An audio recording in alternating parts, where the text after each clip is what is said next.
that are somewhat floaty. Because I mean, it's pretty simple math too. I mean, it's like if you float, if you have a slower time landing on the ground, and your character, you know, benefits off of you not being able to touch the ground, you know, put 2 and 2 together, and that could spell trouble. You know what I'm saying? Yes, sir. I'm inclined to agree. Here it is, the Mario and the Toon Link Frenzy versus Bethel3D. Winner advances to the top 8, winner's side. That's it. So it's going to be coming down to this here. Because, you know, I mean, yeah, I'm looking at the bracket. It looks like both of them would be going into... No, okay. So one of them will be knocked into losers round 4. But yeah, this is basically it to determine who's going to be getting their guaranteed spot, like you called there. So far it's looking pretty even. And Bethel's doing a good job avoiding situations where he would end up getting juggled. Seems to be playing very safe, spacing out a lot of the approach options that Frenzy's been attempting. Excellent use of that forward tilt and even following up with the dash attack as well. I like that play actually. That was really solid. The play from Frenzy looks kind of Prodigy-esque. I know Prodigy's going under a new tag, but don't worry about it. Really? Wait. It looking kind of Prodigy-esque because Prodigy is a very rush-down heavy Mario, super aggressive, whereas for the most part, we tend to see Mario play in the bait and punish kind of style. You know, waiting for your opponent to overextend, put himself in a bad position, and then punishing accordingly. Now we're seeing Frenzy get into the mix and try to force these interactions, and you know, it's been working so far. It's a pretty even game as well. And again, the Mario conundrum being such a difficult thing for Bethel might be heightened because of how different this Mario in particular is from a lot of the other Marios that we see play the game. Yeah, it could very well be different from that. And I mean, if we're looking at the gameplay right now, I mean, the percent is in favor of Frenzy, but Bethel does seem to be controlling the match still. I'm not sure, like, yeah, it's kind of weird, isn't it? Like, you know, the percent is showing that, like, okay, Frenzy's in control, but the gameplay is showing that, like, okay, Bethel's the one that's kind of in control right now, for the most part. Right. And you know, Toon Link with a lead is very difficult for a lot of characters to deal with, especially characters that definitely need to approach to do the majority of their damage, such as Mario. Right. And you know, now Bethel can be refined to just, you know, I'll chip away at Frenzy. I'll put some chip damage in here and there, and then when the kill presents itself, I'll take it. He doesn't need to play too aggressive right now. He doesn't need to push. That up smash is going to be taking that first stock, but Frenzy in a bad way on their second already. Yeah, already on that second stock, but at the same time, that percent is about as high as can be. You know, even a character that's kind of light, like Toon Link, does have a good number of options that can hit pretty hard. So Frenzy's got to be wary of those options and try to do what they can to tie this up. Bomb and Boomerang are definitely some of the best kill starters in the entire game, and Toon Link has access to both of them. Right. I'm starting to see Bethel use Nair a lot more than we're used to seeing out of them. Yeah, you know what? I think that's true as well. Oh, but good job from Frenzy avoiding that setup with the bomb, because it does for the most part have like pretty much fixed damage, or I guess like a pretty much fixed knockback. But there are some situations where you can avoid it. Sometimes, honestly, it does come down to like whether or not your opponent spaced the bomb right. But either way, good job for Frenzy keeping themselves in at 160%. Very impressive.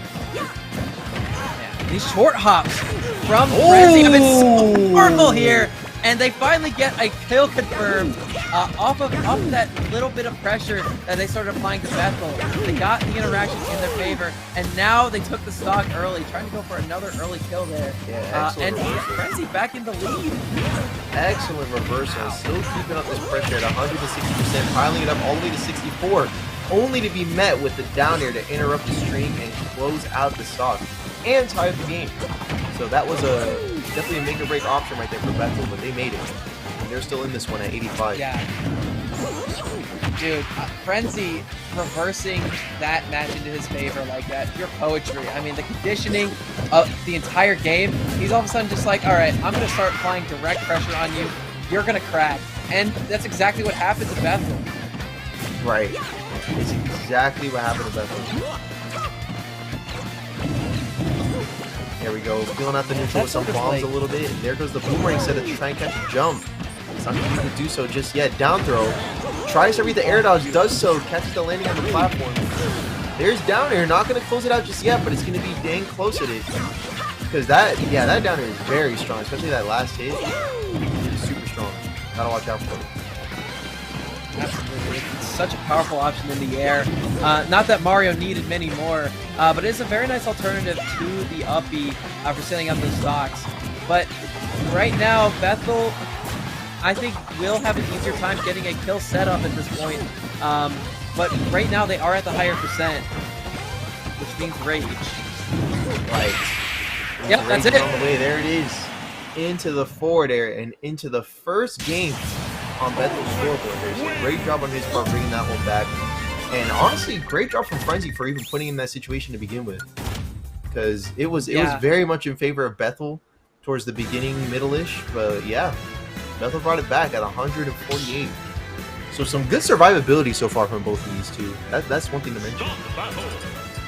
Bethel had the board particularly in their favor at that point. At the end of that match, they definitely just put their pawn all the way across, got a second queen, because they had bomb into returning boomerang into that forward air. I mean, that's a checkmate at the end of that match. But I definitely think we saw flashes of brilliance, and there's no other word for it, from Frenzy. I mean, this movement has opened so many strong, powerful options, and we're seeing another bit of that string again. 75%. From like one big interaction, and almost taking that stock, going for a second. This pressure from Frenzy is insane. Yeah, but equally great survival DI from Bethel3D, keeping themselves in at 122, and that would have been a very solid finish for Frenzy, and they're looking dead set on finishing the job here as they find Bethel off stage, trying to get those options to stuff out the recovery, but not committing enough to go off stage just yet. Doesn't want to find themselves in a reverse edge guard or anything of that fashion. One thing we didn't mention about that last match is how long it went. It went down to the last minute 30 at the very least. Yup. And now it's looking very different because only a minute into this match and we see Frenzy, well, putting on a Frenzy and already taking that first stock within a minute. Yeah, 1 minute is all Frenzy needs to be able to get stuff like that going. So great job from Bethel for being able to stuff out those options and slow down the gameplay to where it could favor him potentially. But, I mean, I say that, but Frenzy still going out in front even after this good confirm on the stock there from Bethel. There's still a 16% deficit that Bethel has to make up for. So Bethel has, or Frenzy definitely has it laid out for Bethel right now. Oh my god, I love that frame trap. Yeah, Frenzy is doing the top player gambit in the fact that they are, throwing out options that are supposed to confirm into each other. Right. But waiting for an option from Bethel to get a more confirmed punish. Foregoing true combos for saucier punishes is one of my favorite things I see players do at high level in this game. And Frenzy is no different. Yeah, that's what we're seeing now from Frenzy. That's what we're seeing now from Frenzy. In fact, you're still seeing that here on this last stock. Going for the up air once again. The up B is going to be, you said it, closing it out. But keep in mind, Bethel did manage to take the first game, so we still got one more game 3 coming up here in just a moment to see who's going to be taking that top 8 spot.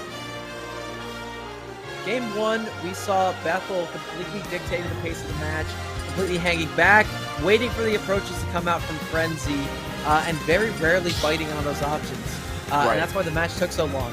Game 2, we saw the exact opposite. Frenzy with his aggression and indirect and combination of indirect and direct pressure. We saw them completely dictating how the match would go at every turn. And that was what gave them the victory there in that game. And now game 3, whoever controls the tempo will probably win the set.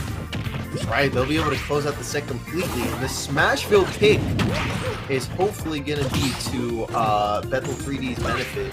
But at the same time, there is quite a bit that Mario is capable of.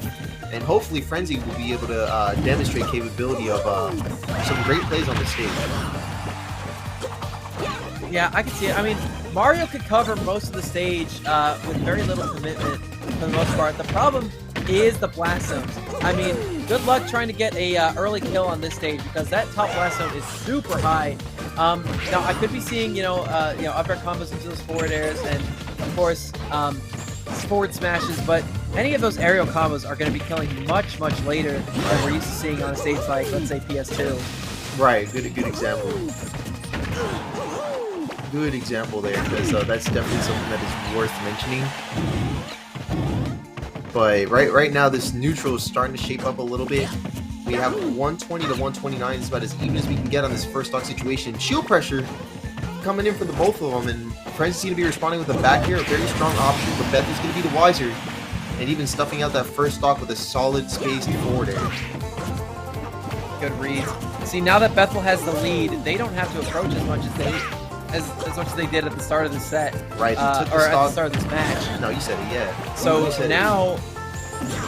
now the tempo is whatever Bethel decides it is, unless Frenzy can take the stock and put themselves back in the lead soon. Right, which I'm pretty sure that we're seeing Frenzy making active attempts towards that, only to be met with some great neutral from Bethel. And again, like you said, they were able to take that first stock, so they get to make the calls in terms of setting the pace for the rest of this stock.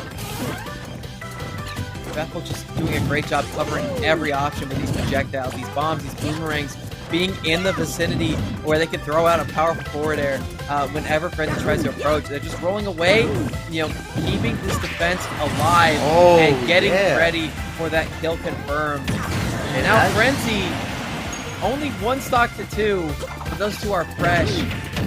Yeah, two fresh stocks still on the board here for Frenzy, or for Bethel, given that they were able to set the pace for Frenzy, and it seems like Frenzy's been a little bit, I mean, whether it was intentional or not, just ended up becoming a little bit too coherent with that pace. Definitely needs to be the one to break that pace and play that rush down at any given opportunity, but it doesn't seem like Bethel is given much of a window for that right now.